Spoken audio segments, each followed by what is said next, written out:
66절에서 72절 두 부분입니다. 신약 81면 정도에 있습니다. 한 목소리로 같이 읽겠습니다. 예수께서 제자들에게 이르시되 너희가 다 나를 버리리라. 이는 기록된 바 내가 목자를 치리니 양들이 흩어지리라 하였음이니라. 그러나 내가 살아난 후에 너희보다 먼저 갈리로 가리라. 베드로가 여짜오되 다 버릴지라도 나는 그리하지 않겠나이다. 예수께서 이르시되 내가 진실로 내게 이르노니 오늘 이 밤 닭이 2번 울기 전에 내가 3번 나를 부인하리라. 베드로가 힘있게 말하되 내가 주와 함께 죽을지언정 주를 부인하지 않겠나이다 하고 모든 제자도 이와 같이 말하니라. 베드로는 아랫뜰에 있더니 대제사장의 여종 하나가 와서 베드로가 불 쬐고 있는 것을 보고 주목하여 이르되 너도 나사렛 예수와 함께 있었도다 하거늘 베드로가 부인하여 이르되 나는 내가 말하는 것이 무엇인지 알지도 못하고 깨닫지도 못하겠노라 하며 앞들로 나갔세. 여종이 그를 보고 곁에 서 있는 자들에게 다시 이르되 이 사람은 그 도당이라 하되 또 부인하더 조금 후에 곁에 서 있는 사람들이 다시 베드로에게 말하되 너도 갈릴 사람이니 참으로 그 도당이니라. 그러나 베드로가 저주하며 맹세하되 나는 너희가 말하는 이 사람을 알지 못하노라 하니 닭이 곧 2번째 울더라. 이에 베드로가 예수께서 자기에게 하신 말씀 곧 닭이 2번 울기 전에 내가 3번 나를 부인해라 하심이 기억되어 그 일을 생각하고 울었더라. 아멘. 베드로의 실패와 회복에 대해서 담임 목사님 말씀 선포해 주시겠습니다.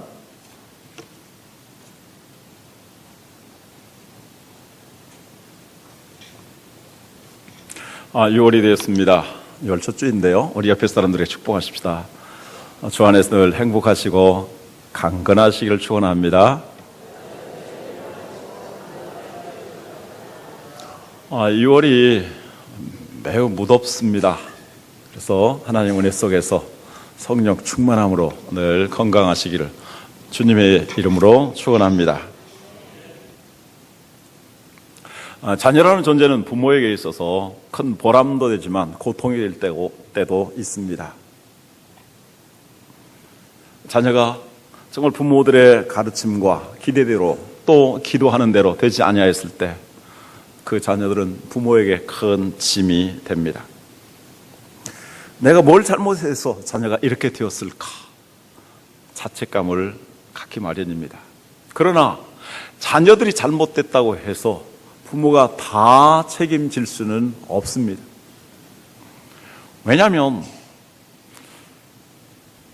자녀라 할지라도 하나님께서는 그에게 독특한 또 독립된 인격을 주셨습니다. 독립된 존재입니다. 부모에게 속한 것이 아닙니다. 그러므로 근본적으로는 자기가 자기 인생을 책임져야 하는 것입니다. 물론 자녀들을 부모님들이 잘 가르치고 교훈해야 될 책임은 끝이 없는 것일 것입니다. 자, 에덴 동산에 대해 생각해 보겠습니다. 에덴 동산에 처음에 살았던 아담과 하와는 아주 완벽한 죄 없는 세상에 살았습니다. 그들의 부모는 없었지만 하나님께서 그들의 부모와 같은 역할을 해 주셨습니다. 하나님께서는 아담과 하와를 직접 가르쳐 주시고 또 그들에게 삶의 비전을 주셨습니다. 그럼에도 불구하고 아담과 하와는 잘못되고 말았습니다. 누구의 책임일까요? 하나님의 책임입니까? 아닙니다. 전적으로 그들 자신의 책임입니다. 자, 예수님의 제자들의 경우도 그렇습니다. 예수님의 제자들은 예수님과 함께 지내면서 교육을 받았습니다. 한번 상상해 보십시오.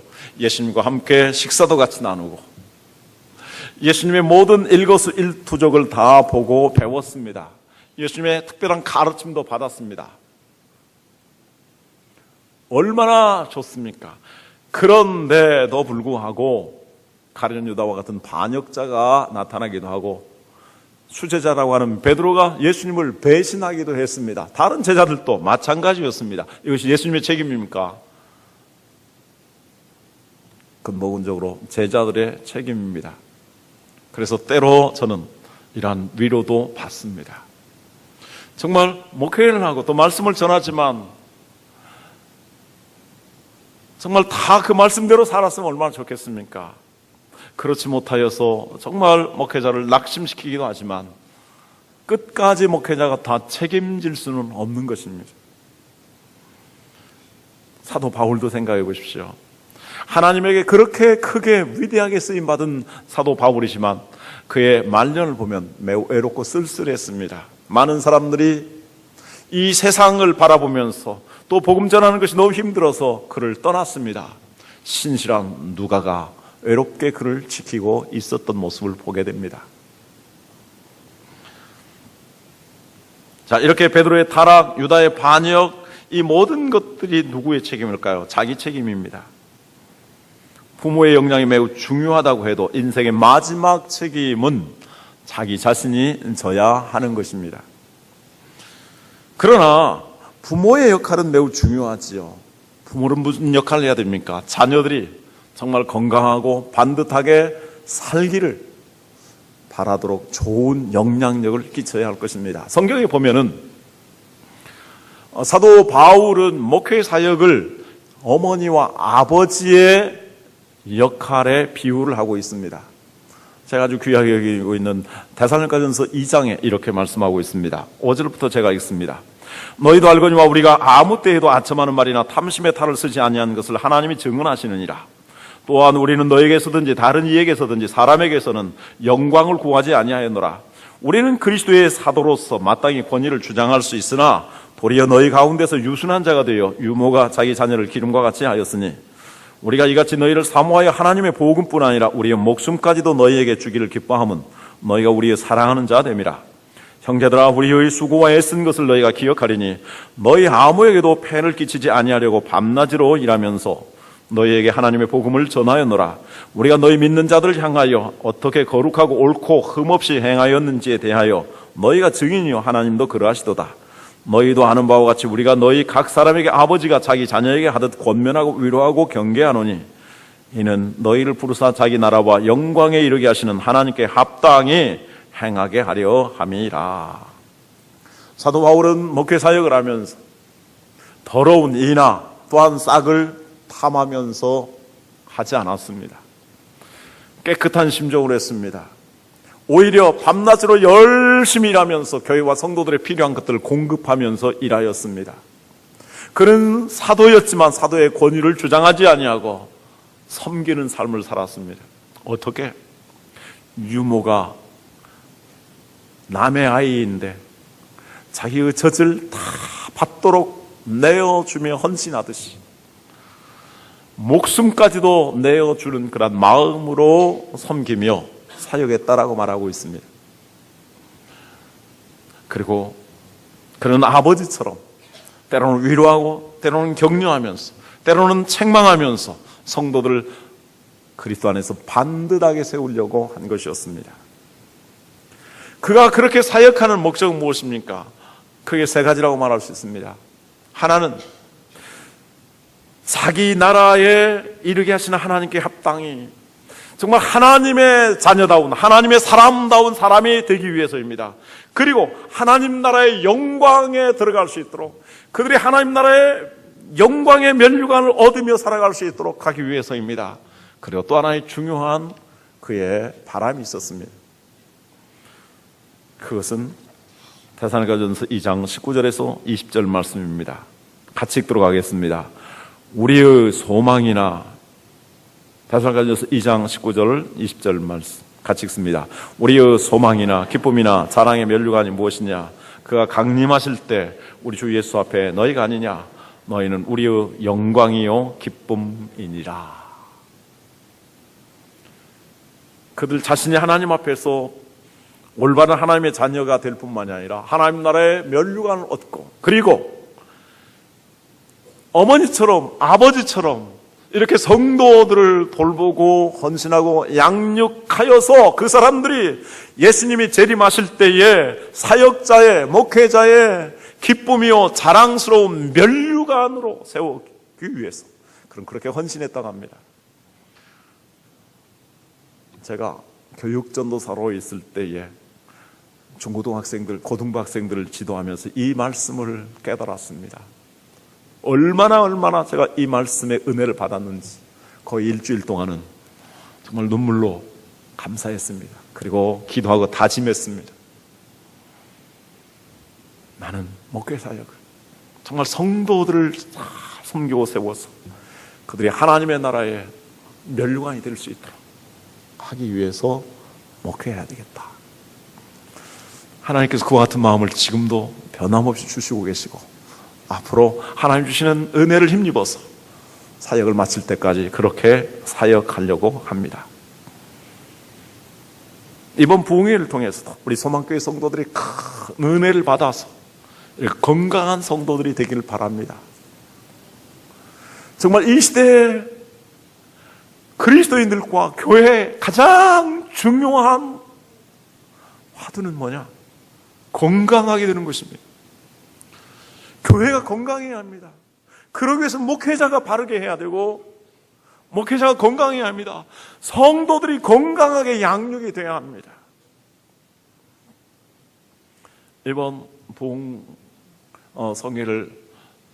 성회 말씀을 전해주신 목사님은 정말 제가 신뢰할 수 있는 분이고 또 저에게 목회에 있어서 짧은 기간이었지만 아주 귀한 멘토의 역할을 해주셔서 너무너무 감사해서 또 정말 우리 성도들이 행복하고 우리 성도들이 정말 은혜 받아서 영광스러운 교회로 세워지기를 바라면서 그분을 모시게 되었습니다.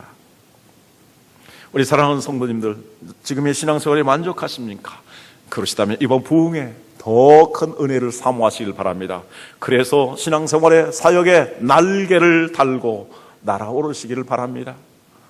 여러분들 신앙생활이 변변치 않습니까? 힘이 없습니까?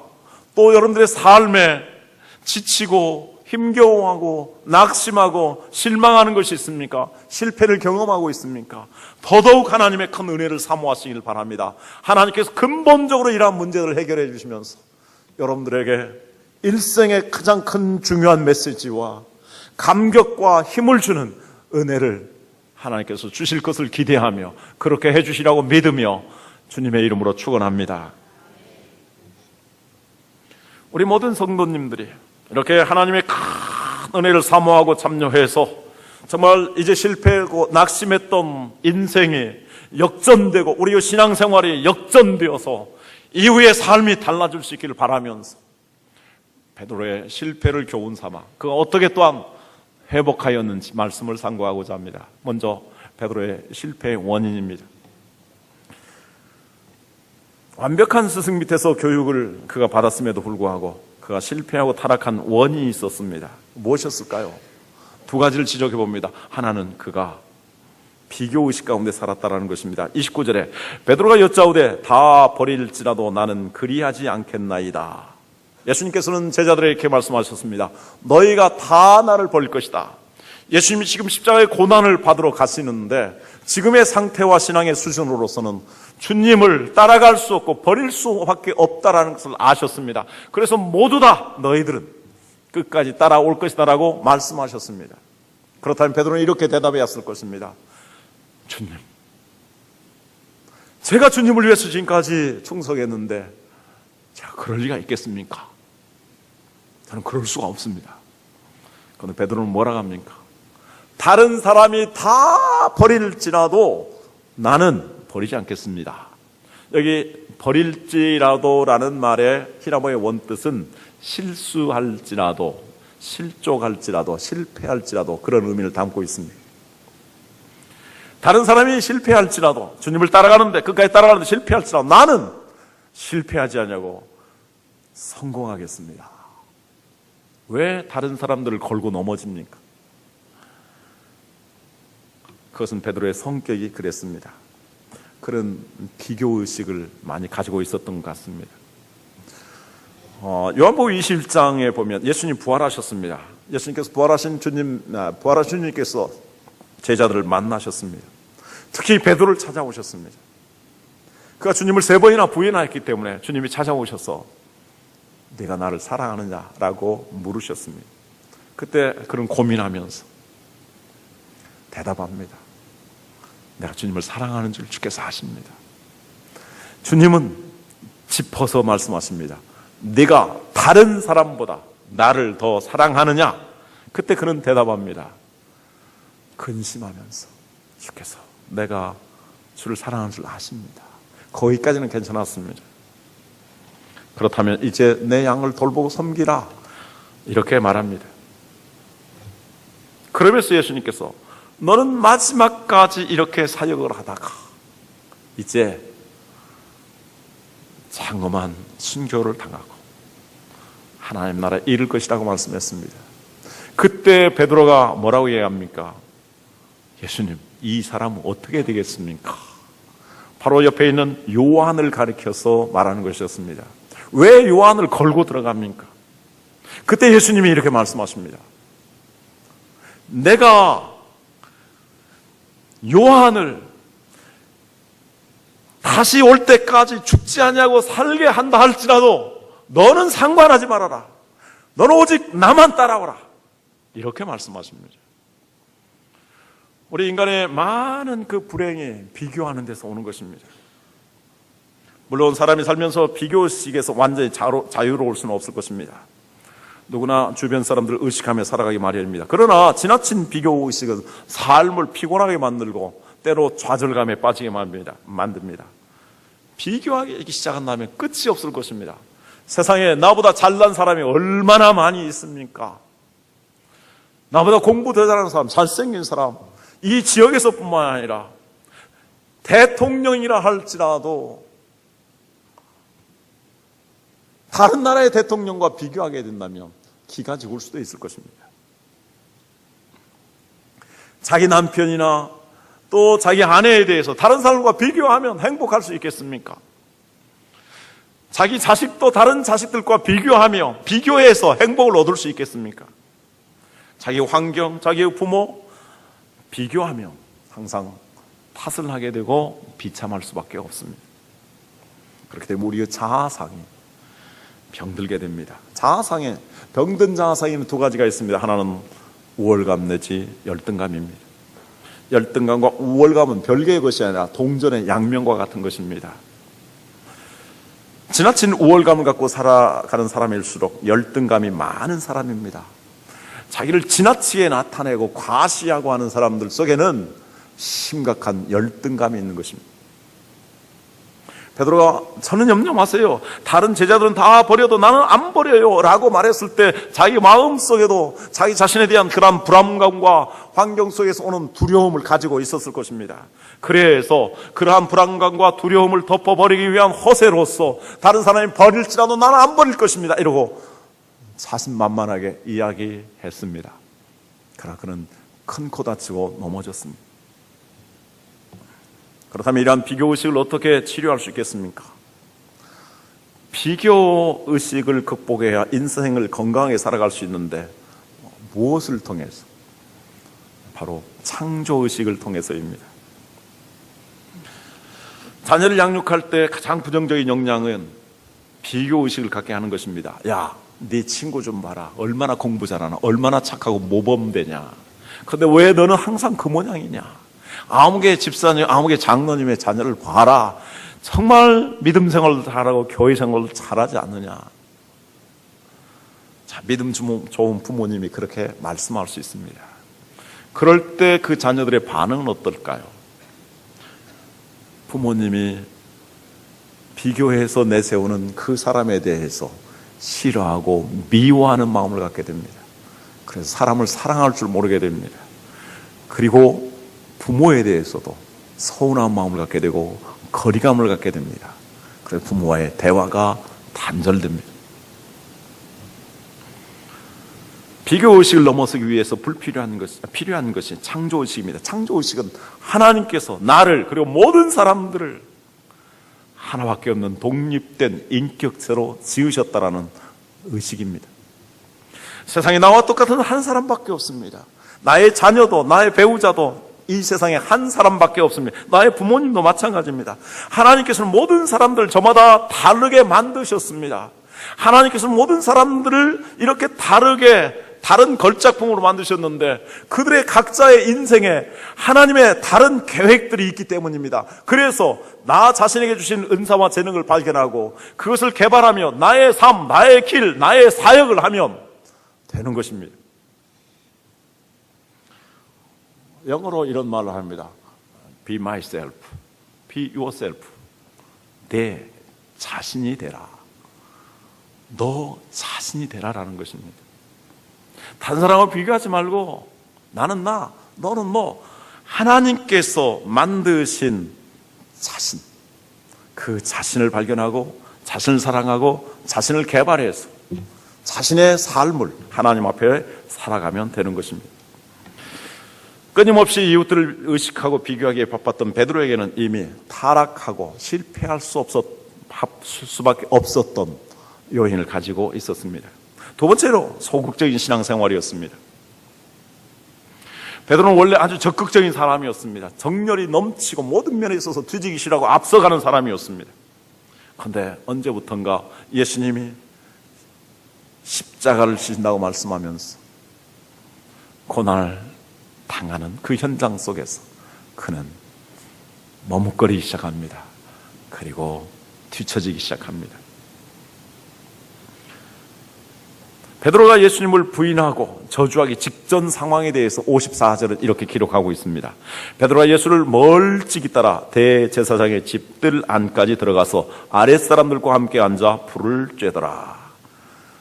베드로가 예수님을 따라가고 있는 모습을 성경 기자가 아주 재미있게 묘사하고 있습니다. 자, 예수님이 끌려갑니다. 고난당합니다. 그런데 그 예수님을 따르는 여자들은 바로 앞장서서 가는데 베드로는 멀찍이 보면서 따라갑니다. 그리고 이 고난 현장까지 갔습니다. 그러나 그는 거기에서 사람들 속에 섞여서 불을 쬐고 앉아 있습니다. 그때 그에게 질문이 들어왔습니다. 너는 그 패가 아니냐? 그는 3차례나 예수님, 그는 부인합니다. 그는 2차례나 부인을 하게 됩니다. 자, 멀찍이 따라가는 모습, 그건 병든 모습입니다.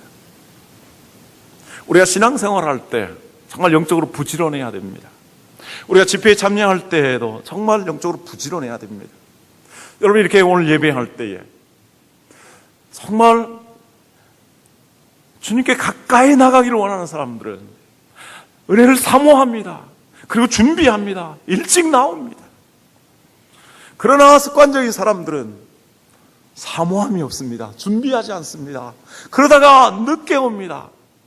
여러분, 사모하며 준비하며 일찍 와서 기도하고 하나님 은혜를 사모하는 사람들과 늦게 습관적으로 시간이 지난 다음에 도착한 사람과 어떻게 똑같은 은혜를 받을 수 있겠습니까? 같은 은혜를 받는다는 것이 기이한 일이 아니겠습니까? 앞자리가 은혜스러운 것은 바로 이렇게 사모하고 준비하고 일찍 나와서 기도하고 기다리고 있기 때문인 것입니다. 정말 은혜를 받을 때에 이번 집회 가운데도 정말 사모하시길 바랍니다. 준비하시길 바랍니다. 일찍 나오시길 바랍니다. 그리고 기도로 간절히 간구하셔서 하나님이 이번에 주시고자 하는 은혜를 하나도 놓치지 않냐고 정말 충만히 받으시기를 주님의 이름으로 축원합니다. 지금까지 신앙생활하면서 하나님 거리가 좀 멀어졌습니까? 이번 기회에 하나님께서 은혜를 받아서 이제 멀리 주님을 따라가는 그런 모습이 아니라 정말 앞장서서 주님을 따라가고 그 은혜, 주님이 주시는 은혜와 힘과 주님이 주시는 그러한 놀라운 역사대에 동참하는 주인공들이 되시기를 주님의 이름으로 축원합니다.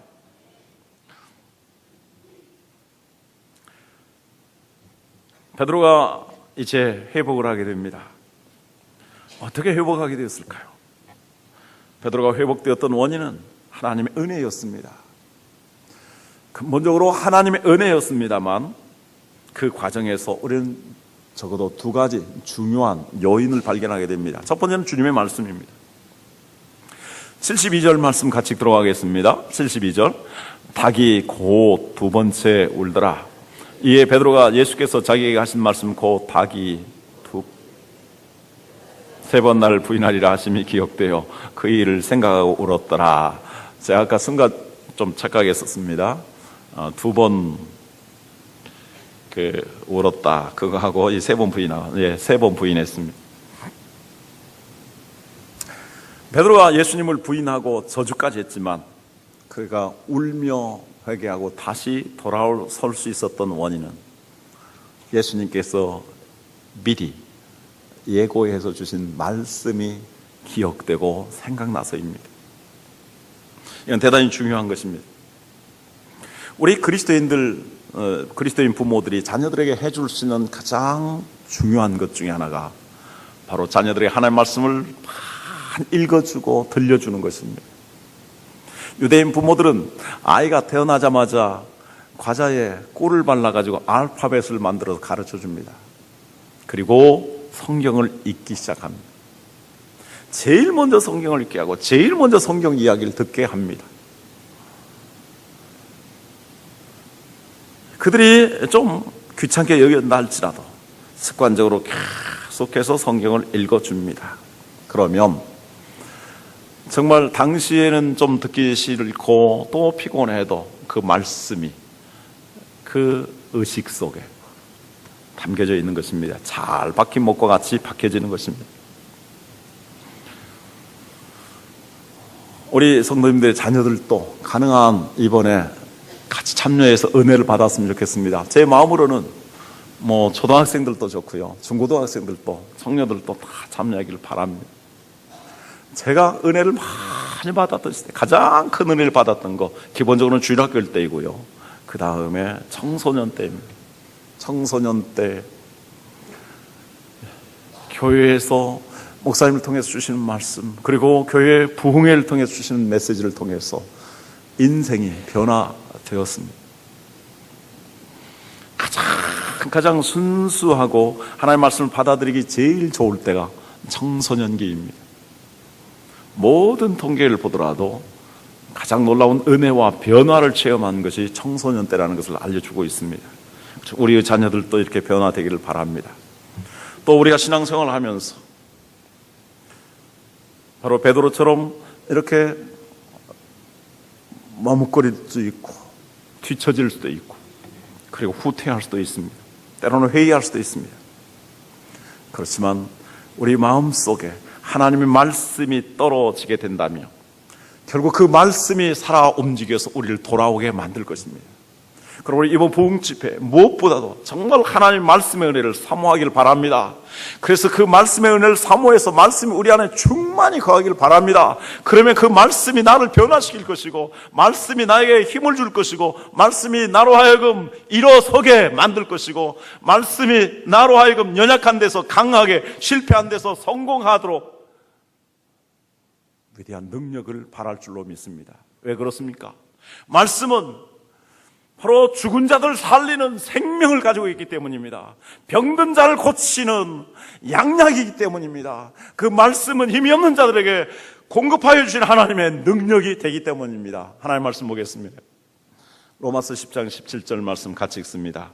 그러므로 믿음은 들음에서 나며 들음은 그리스도의 말씀으로 말미암았느니라.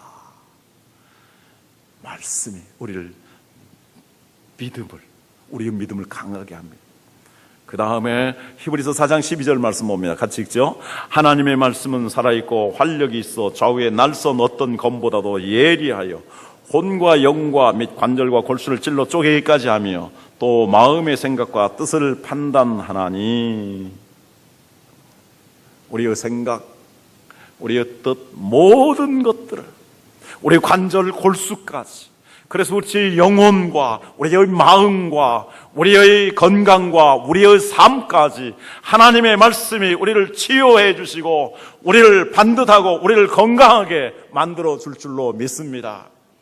많은 상담학을 또 공부도 하고 또 책을 읽어봤지만 해결이 없습니다. 해결이 없습니다. 천재라고 일컫는 프로이트도 진정으로 인간을 변화시킬 해결책이 없습니다. 그러나 하나님의 말씀은 가장 위대한, 우리의 영혼을, 우리의 삶을 치유하는, 우리의 건강까지도 치유하는 하나님의 능력인 줄 믿습니다. 그럼 우리가 어떤 자세로 말씀을 받아야 될까요? 아까 읽었던 데살로니가전서 2장에서 이렇게 말씀합니다. 13절 다 같이 들어가죠. 이러므로 우리가 하나님께 끊임없이 감사함은 너희가 우리에게 들은 바 하나님의 말씀을 받을 때에 사람의 말로 받지 아니하고 하나님의 말씀으로 받음이니 진실로 그러하도다. 이 말씀이 또한 너희 믿는 자 가운데서 역사하느니라. 성경에 기록된 말씀뿐만이 아니라 전하는 말씀, 목회자를 통해서 전하는 말씀을 하나님의 말씀으로 받았다는 것입니다. 어떻게? 진실로. 여기 진실로라는 말은 히라브로 아멘입니다. 아멘으로 받아들였는데 그 말씀을 믿는 자들 가운데 말씀이 능력으로 역사했다라고 말씀합니다. 이번 성회를 통해서 우리 예비 좀 열리길 바라는데 그 중에서도 아멘이라는 말이 열렸으면 좋겠습니다.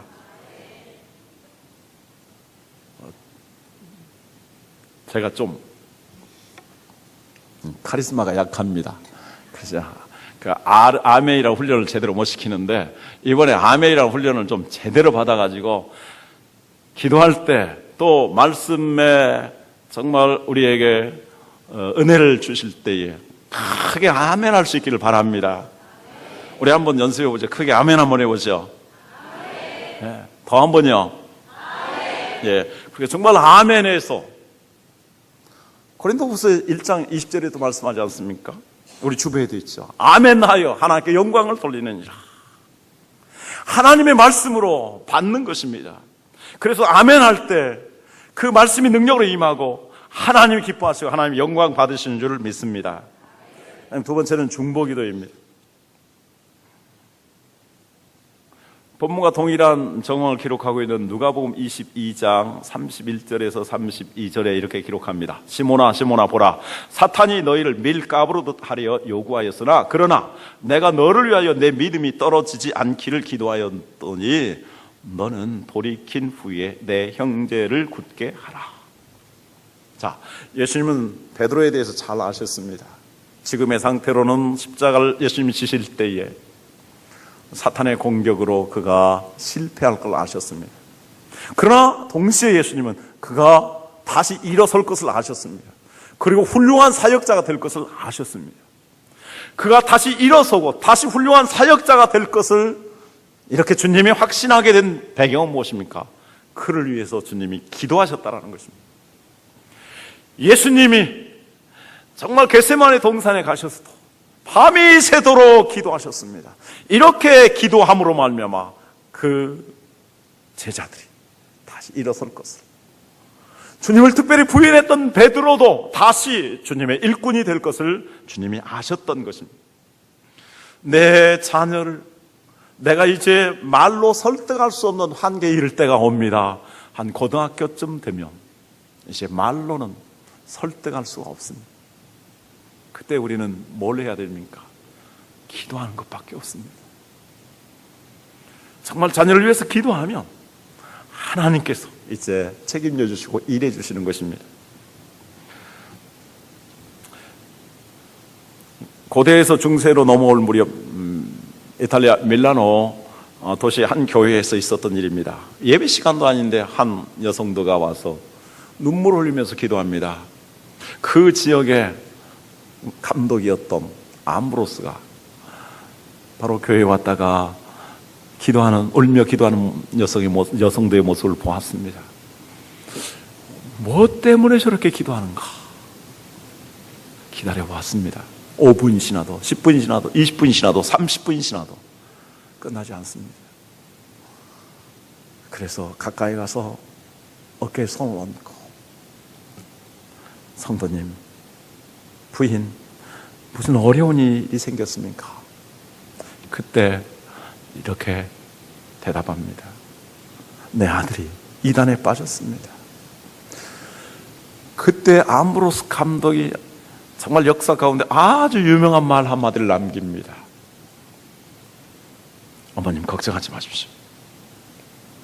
기도하는 사람의 자식은 결코 망하지 않습니다. 한번 따라서 하겠습니다. 기도하는 자의 자식은 결코 망하지 않습니다.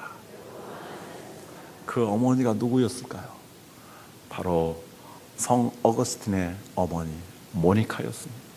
자녀를 위해서 눈물로 하나님께 기도하였을 때 하나님께서 그 자녀를 돌아오게 만들었고 그 훌륭한 성자가 된 것이었습니다.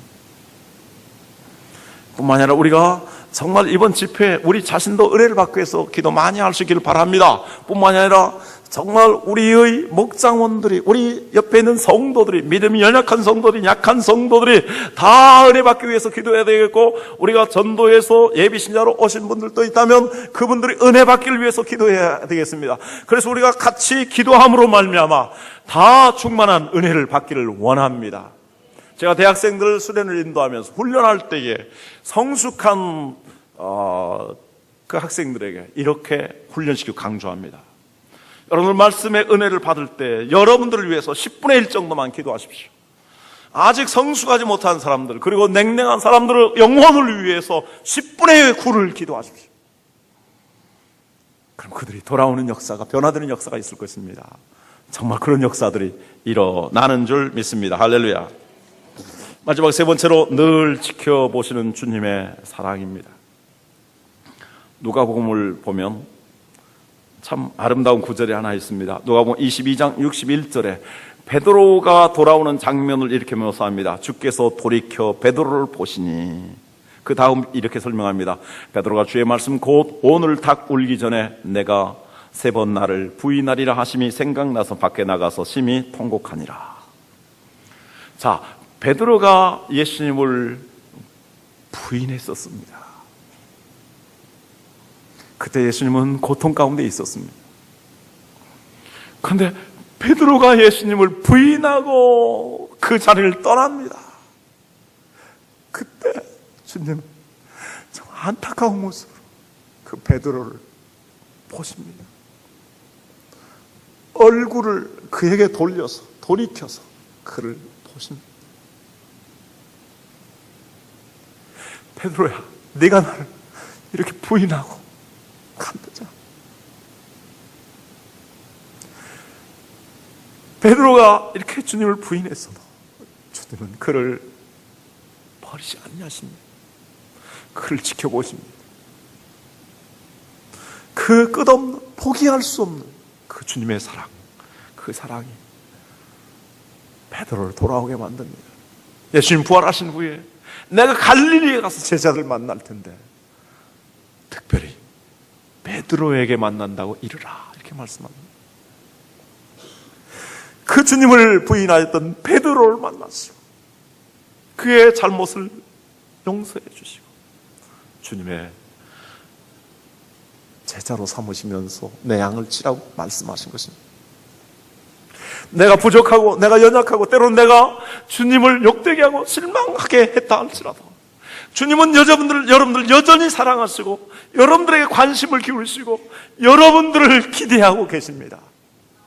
이제 이번에 큰 은혜를 받아서 모든 마음의 상처들이 있다면 치유되기를 원합니다. 가족 간의 갈등이 있다면 해결되기를 원합니다. 신앙의 낙심이 있다면 새 힘을 얻기를 원합니다. 그리하여서 신실한 주님의 일꾼들이 되기를 주님의 이름으로 축원합니다.